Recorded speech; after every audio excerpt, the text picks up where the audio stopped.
Like, I could tell you all day long, and you might even nod your head and agree with me, how important it is to practice making requests. And if you don't know why something inside you won't do that, then again, I could give you all the scripts in the world, and it still might not help you unlock whatever it is that is stuck for you there. But maybe me naming it for you in this episode will help you a little bit in the first step of just sort of understanding that, like, oh, yeah, I am one of those people. I never ask for anything unless it's a 4-alarm fire. And then if it's ever a no, I'm devastated. And then my partner says that they're afraid that they can't say no to me. And that feels horrible to me because I feel like I hardly asked for anything. Yeah.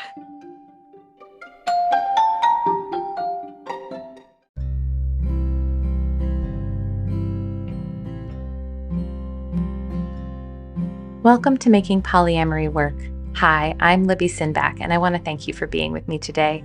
I am a queer polyamorous mom and an integrated relationship transformation guide, and I am committed through my work to helping people who live and love outside the status quo have extraordinary relationships, because relationships are at the core of our well-being as humans.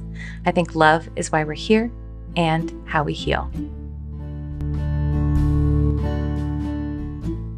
I'm going to start today's episode by asking you 2 different questions. Now, caveat, they may sound the same, but they're 2 completely different questions. And so I really want you to pause, and I will pause after each one, to just give you a moment to really sink into, how does one feel versus the other? What do you notice? So first question, would you like a hug? Second question, would you be willing to give me a hug?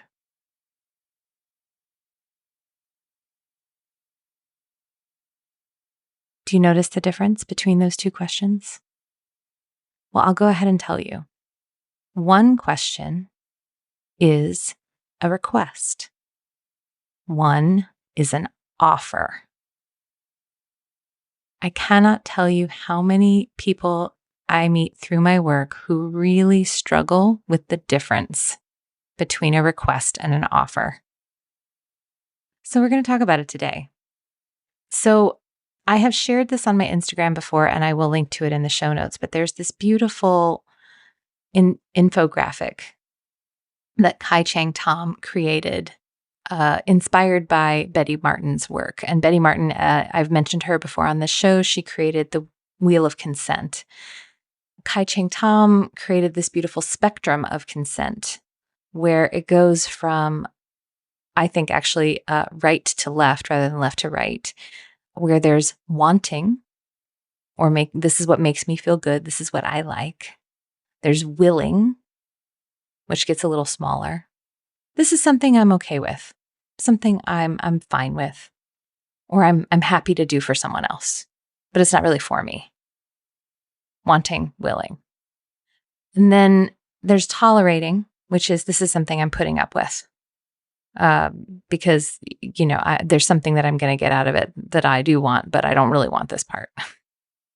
And I'm not even really willing for this part, but I just put up with it.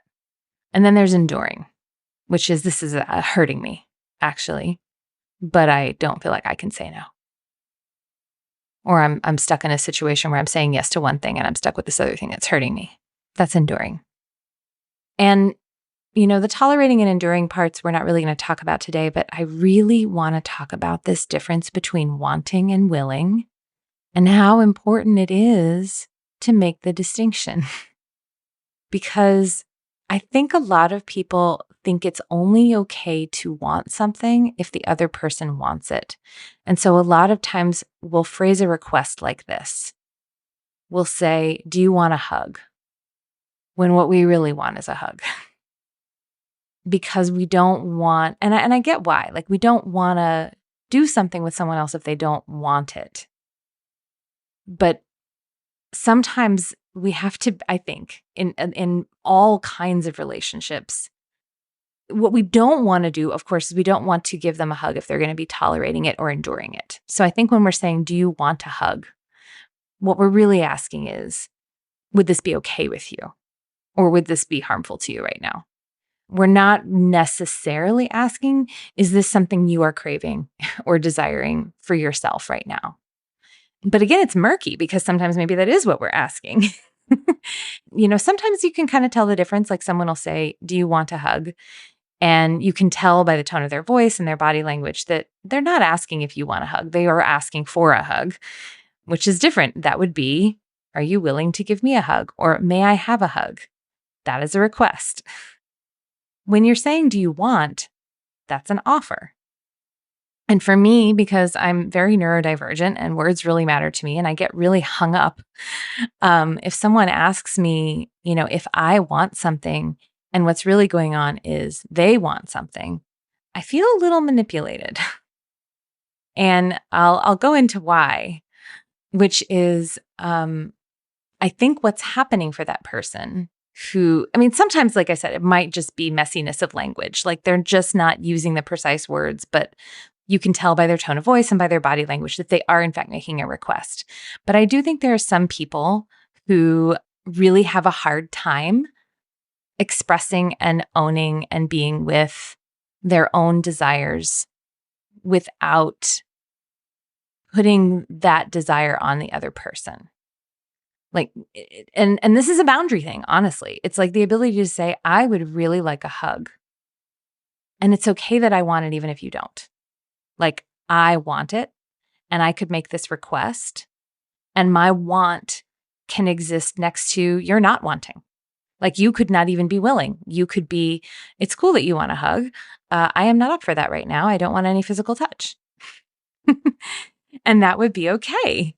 But I think a lot of people really struggle to have a want alongside someone else's uncertainty of their answer, but definitely alongside the possibility of a no. And I was talking about this with a client the other day, and I think that this isn't true for everybody for sure. I think we all have our different reasons why being in our desire feels unsafe or scary. For this particular client, what came up was, if I ask for something and it's a no, then I shouldn't have asked because I have asked for too much and everybody's already full, and so I shouldn't be asking for things that are not already being given to me. And, I think a lot of us have that in us, like you're a good person, you're a good kid if you don't make trouble, if you're not difficult, if you don't have needs, right? And especially if you don't have needs that are going to impose on other people. So I think it's really common for people to really struggle for that reason. But I think there are a whole host of reasons. Another reason that I can think of where it might feel unsafe to express a want with a lot of uncertainty about what the answer will be is that some people might have had the experience of their wants and desires being turned against them, being used against them, being used to manipulate them. And so it's better to stay wantless and needless so as to not be able to be manipulated in that way, to be messed with. Another reason why it can be hard to ask for something without knowing whether it's a no or not is just cultural. Like I think there are a lot of cultures where it is more acceptable socially to hint around about what you want and then hope it gets offered to you rather than to state what you want, to make that request as a request without the certainty of a yes or a no. We call this guesser culture that's been written about, and I'll link the original, I think, Metafilter article about it. And so it's just the idea that you're never supposed to ask outright for what you want, and you're never supposed to force anybody into the uncomfortable position of having to say no to you because it's just very uncomfortable if you're in that guesser culture.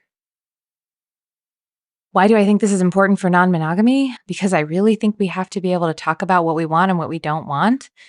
And I think when I think about consent, which is, again, the spectrum of consent that Kai Chang Tom created, it's really important to know what you're opting into and why. And I think also when my question isn't, do you want a hug? But my question rather is, can I have a hug? But I'm saying, do you want a hug? And then the person I'm speaking to says yes, I'm off the hook for receiving anything from them. Or I'm receiving, but kind of on the sly because I'm assuming it's for them because they just said that they want it, which means I can tell myself that it's not for me, but I'm kind of getting what I need. And I think it's Marcia Basinski is the one who called this desire smuggling, which is just, not saying your desire outright and just trying to kind of get it through manipulation and again, I don't think this is intentional. I don't think this is malicious. I think this is just coming from people where stating what you want felt really unsafe, or receiving a no felt really unsafe or just uncouth. But when I think about how good I feel when my partner makes a direct request of me, and then I think about it, and then I think, yes, I would love to do that for you. I would love to do that for you. I just even wonder when I say that, how many of you kind of go, ooh, I would love to do that for you. Ooh, that's uncomfortable. For some people, that's also a piece of it too, is feeling indebted to someone. If they make a request and then the answer is yes, but it's for them, then they have to be in this receiving position. And again, I think a lot of people find receiving really uncomfortable. When Betty Martin has talked about the wheel of consent, the quadrants that she says a lot of people struggle with are the quadrants where receiving is happening. And again, I can see why, because receiving, I think, is just incredibly vulnerable. And it does put you in a place where somebody could exploit that vulnerability. And so if that's in your past anywhere, it might feel more unsafe for you to receive. And at the same time, how important is it to allow your partner or friend or loved one to give to you? Because being needless and wantless and never being able to receive creates this power dynamic. And then, sure, you're not vulnerable, but you're also kind of walled off from your partner. And I don't know, as a person who really likes the flow of giving and receiving in a partnership or in a friendship, when I feel blocked from being allowed to give and also to say no, because that's the tricky thing about this, is that it both blocks you from saying yes and having it be a gift. And it also kind of blocks you from saying no because it feels like it's this offer for you. And although I've gotten really good these days at, like, if somebody asks me, do I want something? And I know it's a request, like I can sense that it's a request. I say, well, I don't want it for me, but do you want it? and if they haven't done any work around this, they kind of go, well, no, of course I don't want it, and it's fine, whatever. But again, then that blocks, that makes the saying no really uncomfortable too. There's a disruption in the connection when saying no happens. And this can also happen when requests are really uncomfortable, and so you don't make very many of them. In fact, you only make requests when you absolutely need the answer to be yes. And you think because you haven't asked for very much all along, and so you haven't been very imposing, that the times that you do ask where it has to be a yes, that you're kind of entitled to it because you haven't asked for much. But again, then you're taking away your partner's ability to say no. And so you're taking away their agency. So you're both taking away their opportunity to say yes and give to you. And also, if you are this type of person who really has a hard time receiving or asking, then you get stuck in this place of only asking when it's life or death.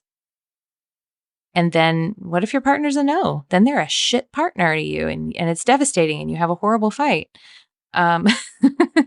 It's not pretty. Or you're just devastated and you feel horrible, and your partner feels horrible. And also, it feels like there was no choice. There was no choice. So what do we do? What do we do?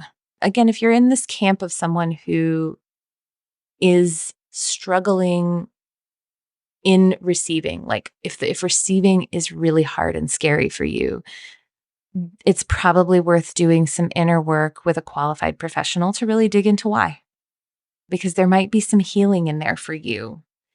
Like, I could tell you all day long, and you might even nod your head and agree with me, how important it is to practice making requests And if you don't know why something inside you won't do that, then again, I could give you all the scripts in the world and it still might not help you unlock whatever it is that is stuck for you there.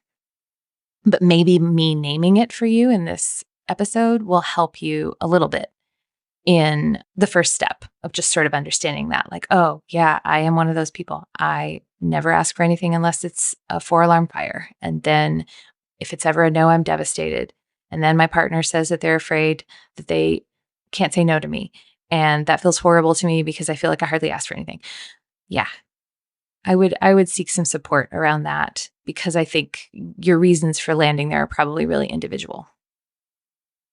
But if you're not sure and you want to just play around with this a little bit, a place where you could work this muscle is to practice making requests about little things and just see what happens. So again, I'm going to break this down very simply.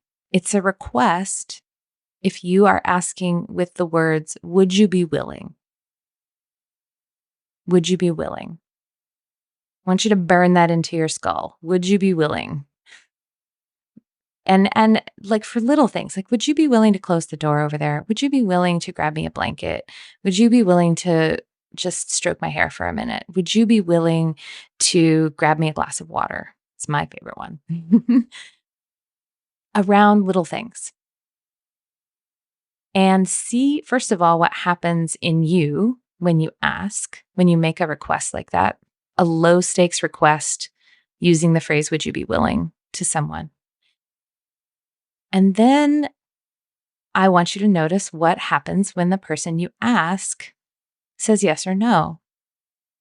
Because there's so many different ways someone can respond when the question is, would you be willing? And if you're on the receiving end of a would you be willing question, you have many ways you can respond. But first, you want to always pause and think to yourself, am I willing? Am I willing with a whole heart, without resentment, to do this thing, whatever it is? And then you can say, you don't have to give an enthusiastic answer. Absolutely. I would love that. And in fact, the more you can make it about them and not about you, the better. But you can say, sure. You can say, I don't know, but let me try. You can also say no, but you can say no in a bunch of different ways that can still support the person who's asking so that they don't feel horrible, so that they can maybe unlearn some of the feelings that they have in them that if I ask and it's a no, then I am bad or I shouldn't have asked. So one way is to just affirm that you're glad they asked. So you can say, oh my gosh, thank you for asking. I can't right now, but I really appreciate you asking. And also maybe affirm the relationship. You can say, and I want you to know that I love you and I care about you, and that I can't do this right now doesn't affect how I feel about you. And it isn't any indication of how much I care. That might be more words than you want, but something that conveys that. Thank you for asking. I love you so much. I wish I could. That's another good one. I wish I could, and I can't right now. Another way you can say no is, thanks for asking. I can't do that, but here's a counteroffer. Would it be helpful if I did this? I love no with a counteroffer because it's not an end to the conversation. Like sometimes people think when they say a no that they have to be sort of firm and maybe even a little harsh. And I think you can say no in a loving and affirming way and in a way that continues the connection and creates opportunity to have that giving and receiving, even if the thing that the person's asking for just isn't right for you or it's not in your capacity in that moment. And then if you are on the receiving end of a no, and that's uncomfortable for you, here is the practice that I want. I want everyone to bring this practice into their relationships. I want this practice backwards, forwards, upwards, down. Whenever anybody says no to anybody, in an adult partnered relationship. And I'm not talking about with kids, right? Because kids, it's slightly different story. When someone says no to you, affirm that. Thank you for telling me no. Thank you for trusting me enough to say no. Thank you for taking care of yourself. Thank you for telling me how you're feeling. I'm so glad you said no. This is easier said than done sometimes. But this is why I want you to practice. If this kind of making direct requests and not being sure about whether you're going to have a no or a yes, so good to practice at a low stakes level so that you can mean it when you say, thank you for saying no. Because you're getting the information that you need to proceed accordingly. No is good data. All right? So that's on the request side of things. Now, offers are a totally different thing. Offers are great. I love offers. Offers are, I'm wondering if you might like this.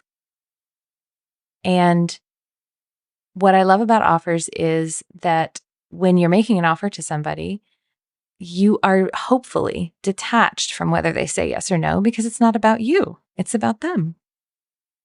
So if you're offering to do something with them, whether it's physical, whether it's going to dinner, whether it's asking them out on a date, you're saying, would you like to? Or do you want to?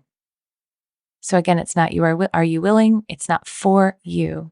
It's would you like to? Do you want to? And then if you're on the receiving end of this question, then my encouragement to you is to pause, check in with yourself, and check in, am I in the wanting place here? If this is a gift for me, do I want it? Would you like a shoulder massage right now? Check in with my shoulders. Yeah, that sounds wonderful. Yes, please. Yes, please is a great response to an offer if that's how you're feeling. You could also say, sure, that could be good. Also an acceptive answer. This is where I quibble with the fries model. I do not think that all consent has to be enthusiastic. You can say yes, maybe, I might like that. You can say yes, please, I'd love that. You can say, I'm not sure if I'm going to love that, but I'll try it. Would you like this piece of pie? Oh, I don't know. Let me try it and see. I'll have a bite. The great thing about offers is you can say thank you to those super easily, right? If it's an offer and it's for you, you can say thank you. And then you can say, I don't think this is for me, if you're a no. You can say, thank you. I'm so glad that you offered. And you're so wonderful. And I don't think this is for me. And I think that's a little bit better than no thank you. Because again, when I hear a no thank you, I mean, I think those are fine. But I think sometimes the tone, again, if it's this, I need to keep out what I don't want in, which is great boundary work, sometimes it can come a little harsh. So again, if somebody's trying to give you something and they're making you an offer, I know this is wild, but you could try this. You could try saying, no, I don't want a shoulder massage right now. Is there anything else you want to give me? Or you could make a counter request. If that person is really wanting to give you something that you want, giving them feedback about what you actually want might be what they actually want to hear. And again, you got to check in on that. Like you could even say, no, I'm not up for that right now, but could I make a counter request? Are you open to that? And then of course then that's putting you into that zone of now you're making a request and the person may be a yes or a no. Ooh. But I just think that this simple thing, knowing whether you're making an offer or a request, knowing whether it's for you or for the other person can be so powerful for making people feel more free, more loving with their boundaries, and more comfortable with consent. So, to close, here's your homework if you're listening, which is practice this. Play around with, are you willing? Do you want to? Would you like? Would you be willing? And also another one you can throw in there is just a statement of desire. I would really like. It's not a request. It's not a offer. It's just a statement of desire. And then the person can pick that up or they can not. So it's a little less pressure if you want to go really light on the pressure. Or if you've got somebody who's really, really sensitive to pressure, you could state desires. Oh, babe, I'm so glad you told me that that's what you're feeling right now. That's really all you have to say. Unless you are feeling like you want to make an offer or a request in response. So play around with this. And I encourage you to play around with this in, non-sexual settings, but also in sexual settings.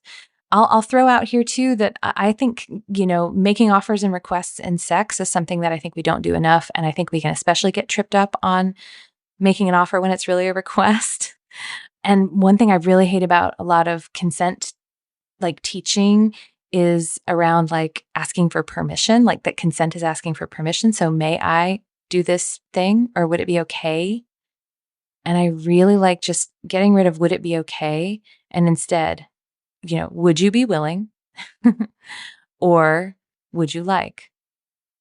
And yes, you can do would you be willing if it's something you want to do to the other person. Would you be willing to let me da da da da?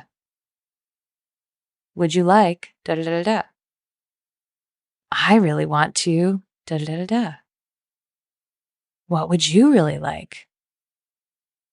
I think that sounds way sexier. And also then it kind of puts the person in the position of thinking, oh, is this for me? If it's for me, what do I really want? If it's for you, am I cool with it? Am I cool with giving this to you? It just makes it cleaner. And again, sometimes you will find yourself in the place where you both want the same thing. Of course, that's great. That's great. Sometimes you'll make a request and the person won't even hesitate because they want to do that thing.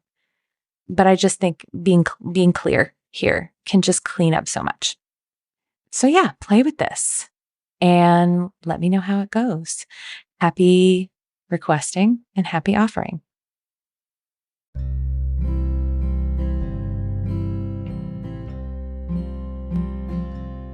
Thank you so much for joining me today. If you have any thoughts about what I've said today or a question for the show, I'd love to hear from you.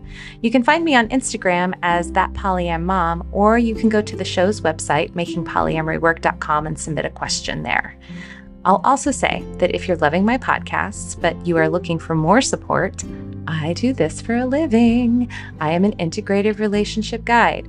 So I help individuals, couples, and groups have amazing relationships. You can find out more about my offerings on my website. If you love this podcast, please share it with your friends, your networks, your Facebook groups, your coworkers, your family, etc. And make sure you subscribe so you don't miss an episode. Also, if you listen on iTunes, I always love getting reviews. It literally makes my day. And it'll also help more people find the show. Making Polyamory Work is created by me, Libby Sinback. It is edited by Finn of the Normalizing Non-Monogamy podcast and hosted on the Spotify Podcasts platform. Vanda Leone manages the website and posts the transcripts. Thank you, everyone, and see you next time.